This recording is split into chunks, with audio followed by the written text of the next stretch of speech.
नमस्कार दोस्तों, आप सभी का स्वागत है मेरे यूट्यूब चैनल आनंद टीचिंग एकेडमी पर। जैसे कि आप देख सकते हैं, ये फाइनेंशियल इंस्टीट्यूशंस एंड मार्केट का सेकंड पार्ट है, जिसका कोड है G408 और मैं इसके अभी तक 42 क्वेश्चन कर चुका हूँ। आज 43 से स्टार्ट करेंगे। CCS university MA economics private second year. चलिए, तो क्वेश्चन नंबर 42 हम कर चुके थे। आज हम पढ़ेंगे क्वेश्चन नंबर 43।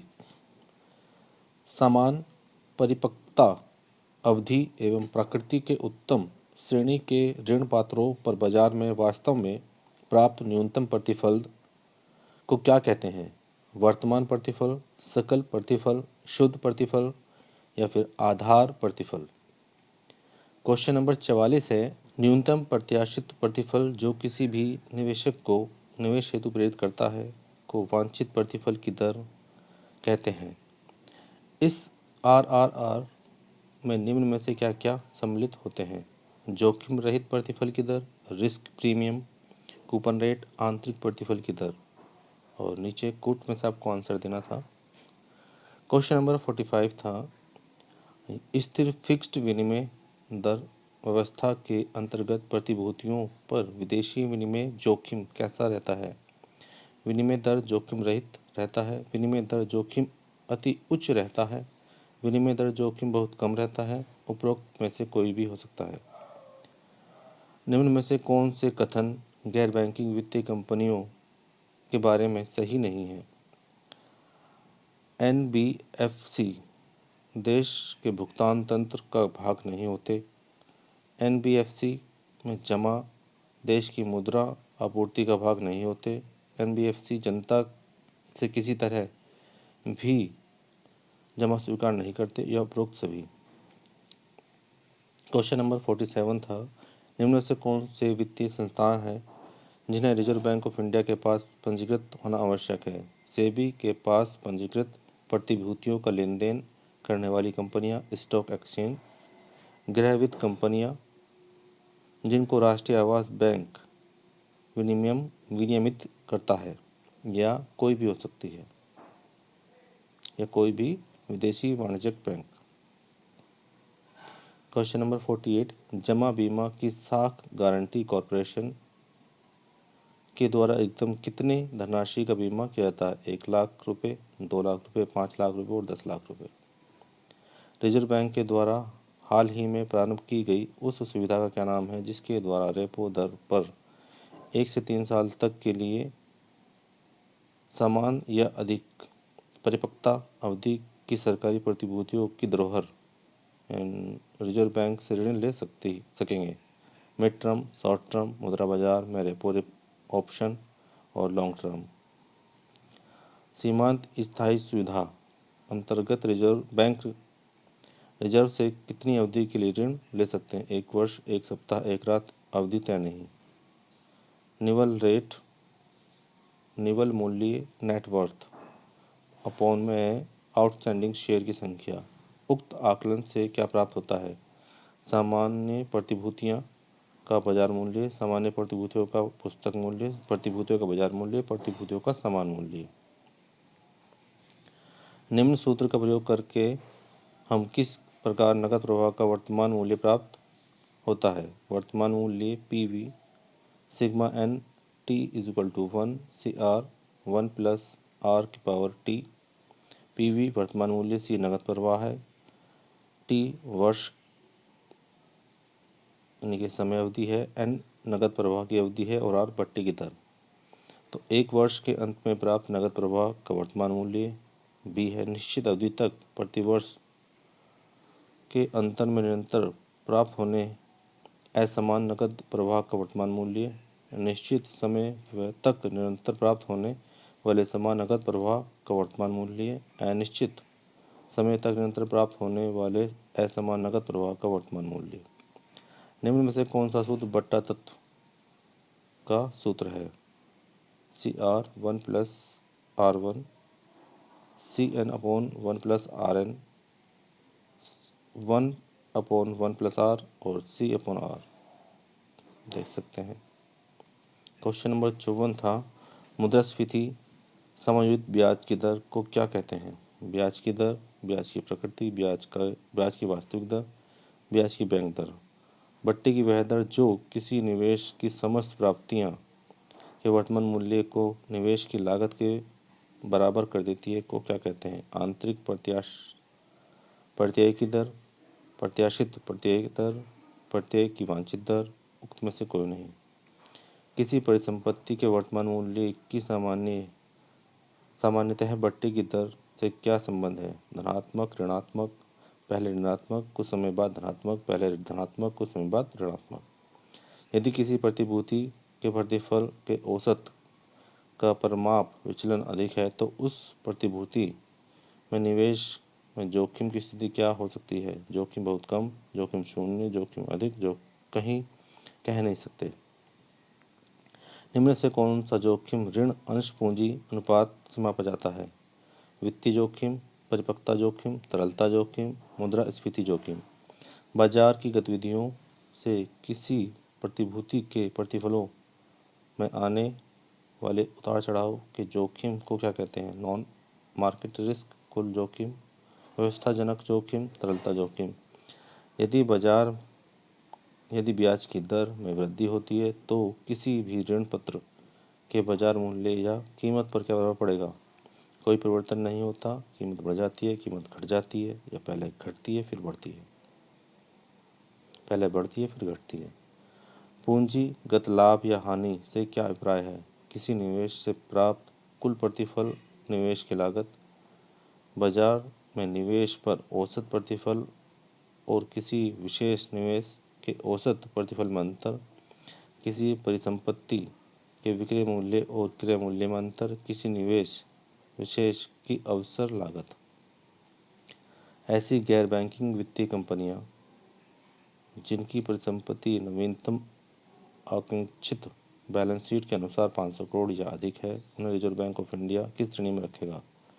निवेश कंपनी, ऋण कंपनी, व्यवस्था के लिए महत्वपूर्ण गैर बैंकिंग वित्तीय कंपनी, उपरोक्त में से कोई नहीं। राष्ट्रीय आवास बैंक की स्थापना किस वर्ष हुई? 1968, 1988, 2008, 2018। वर्ष 2019 में भारत सरकार ने हाउसिंग फाइनेंस कंपनी के पंजीकरण, विनिमय और पर्यवेक्षण का अधिकार राष्ट्रीय आवास बैंक से निम्न में से किस संस्थान को हस्तांतरित कर दिया? भारतीय रिजर्व बैंक, राष्ट्रीय कृषि और ग्रामीण विकास बैंक, भारत सरकार आवास एवं नगर निगम मंत्रालय, भारत सरकार का वित्त मंत्रालय। भारत की मुख्य गृह वित्त housing finance company housing development finance corporation की स्थापना किस वर्ष हुई? 2007, 1997, 1983, 2000, 1977।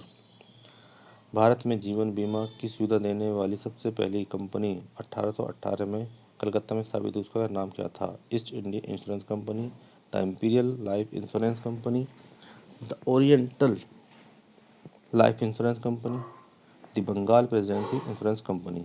वर्ष 2018 में वैश्विक बीमा बाजार में भारत की भागीदारी कितनी थी? लगभग 2%, लगभग 6%, लगभग 10%, लगभग 15%। क्वेश्चन नंबर 68 था, भारत में बीमा उद्योग में जीवन बीमा और सामान्य बीमा की भागीदारी लगभग कितनी प्रतिशत है? 55 से जीवन बीमा की है और सामान्य की है 45। तो ABCD इन चार में से आपको देखना है। लगभग 60% जीवन बीमा और 40% सामान्य बीमा, 74 जीवन बीमा और 26 सामान्य बीमा, 90% है जीवन बीमा और 10% है सामान्य बीमा। भारत में बीमा क्षेत्र में उदारीकरण के लिए गठित मल्होत्रा कमेटी 1993 ने निम्न में कौन सी संस्तुतियाँ की थी? बीमा उद्योग को निजी क्षेत्र के लिए खोलना, बीमा उद्योग में विदेशी कंपनियों को अनुमति देना, बीमा उद्योग में विनिमय पर्यवेक्षण का काम सरकार के नियंत्रण से हटाकर एक स्वायत्त निकाय को सौंपना,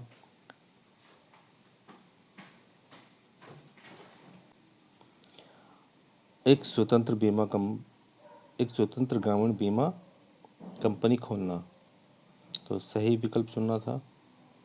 70 है, वर्ष 2018 भारत में बीमा विस्तार लगभग कितना है? ध्यान रहे, बीमा विस्तार को प्रीमियम भुगतान किस सकल घरेलू उत्पाद के प्रतिशत में व्यक्त किया जाता है? तो 5.70%, 3.50%, 3.70%, 4.00%। पब्लिक प्राइवेट फंड की स्थापना कब हुई थी? 1951, 1957, 1968, 1978। निम्न में से कौन से कथन अनर्जक परिसंपत्ति के बारे में सही है? ऐसी संपत्ति जो 12 महीने या उससे कम एनपीए रही हो उसे सब स्टैंडर्ड संपत्ति कहते हैं। ऐसी संपत्ति जो 12 महीने तक सब स्टैंडर्ड संपत्ति रहे उसे डाउटफुल संपत्ति कहते हैं। ऐसी संपत्ति जिसे बैंक के अपने ऑडिट और रिजर्व बैंक के ऑडिट में अल्प मूल्य की संपत्ति बताया और बैंक को उस पर भरोसा नहीं कि उससे कुछ अर्जित किया जा सकता है को लॉस एसेट कहते हैं। ऐसी संपत्ति जिसकी भूलवश बैंक के खातों में दर्ज होता रह गया हो उसे ओमिटेड असेट कहते हैं। और विकल्प चुनना था इनमें से। क्वेश्चन नंबर 73 है, बैंक की पूंजी और जोखिम भारित परिसंपत्तियां के अनुपात को क्या कहते हैं? पूंजी पर्याप्तता अनुपात, पूंजी साख अनुपात, पूंजी संपत्ति अनुपात, पूंजी लाभ हानि अनुपात।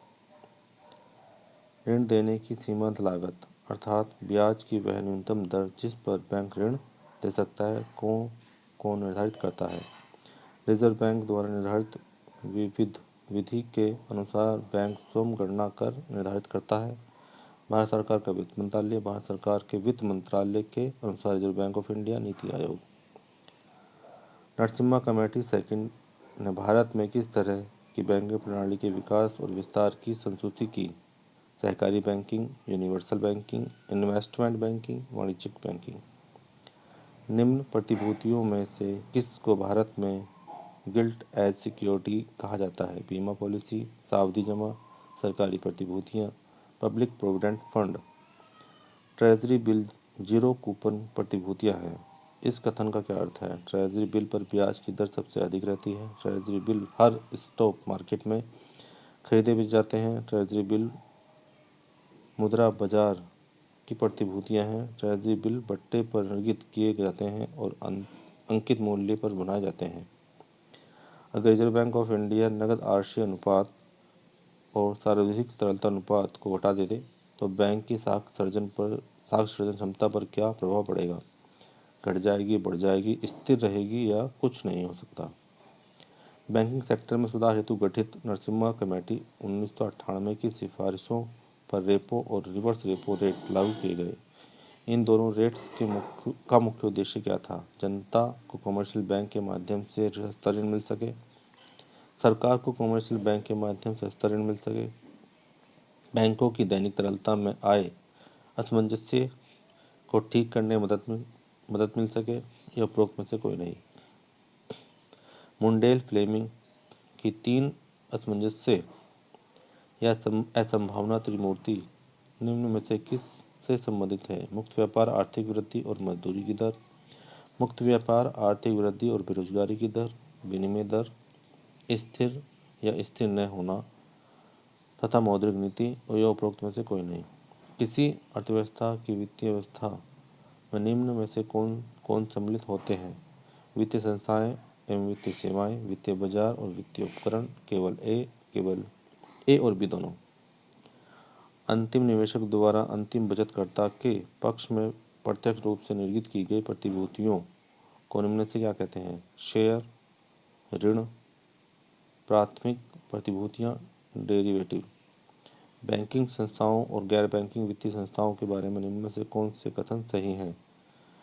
बैंक देश के भुगतान संयंत्र का भाग होते हैं परंतु गैर बैंकिंग वित्तीय संस्थाएं भुगतान संयंत्र का भाग नहीं होते। बैंक साख सर्जन करते हैं, गैर बैंकिंग संस्थाएं साख सर्जन नहीं करती। बैंक में जमा धनराशि मुद्रा आपूर्ति का भाग होते हैं जबकि गैर बैंकिंग वित्तीय संस्थाओं में जमा राशि मुद्रा आपूर्ति के में सम्मिलित नहीं होते। बैंक भारत में रिजर्व बैंक ऑफ इंडिया के निर्देशन में काम करते हैं और गैर बैंकिंग वित्तीय संस्थाएं राष्ट्रीय ग्रामीण विकास बैंक के निर्देशन में काम करती हैं। तो कूट की सहायता से आपको सही बताना था। क्वेश्चन नंबर 84 है, मुद्रा बाजार और पूंजी बाजार में अंतर का मुख्य आधार निम्नलिखित में से क्या है? ब्याज की दर, सरकार का नियंत्रण, वित्तीय संपत्ति की परिपक्वता की अवधि, स्टॉक मार्केट तक पहुंच। निम्न में से कौन सी वित्तीय परिसंपत्ति मुद्रा बाजार का भाग नहीं है? अंश पूंजी, इक्विटी शेयर, सरकारी ट्रेजरी बिल, कमर्शियल पेपर, जमा प्रमाण पत्र। निम्न में से किस सिद्धांत के अनुसार निवेश की मांग और बचत की आपूर्ति के बराबर होने पर वित्तीय बाजार संतुलन प्राप्त कर लेता है?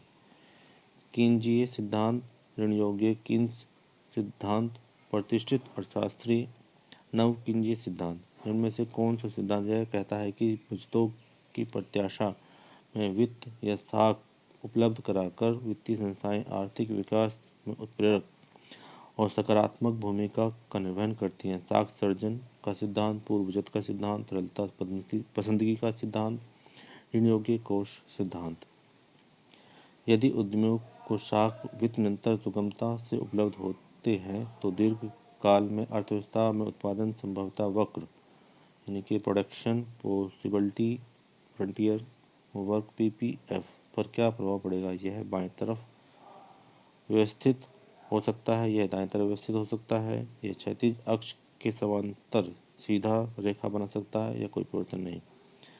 वाणिज्यिक बैंक उधार यानी कि जमा स्वीकार करना अल्पकाल के लिए लेते हैं पर ऋण सामान्यतः दीर्घकाल के लिए देते हैं। इस प्रक्रिया के द्वारा वे बचतकर्ता और निवेशक की तरलता और पसंदगी में सामंजस्य बिठाते हैं। कृपया बताएं इससे अर्थव्यवस्था में क्या लाभ होता है?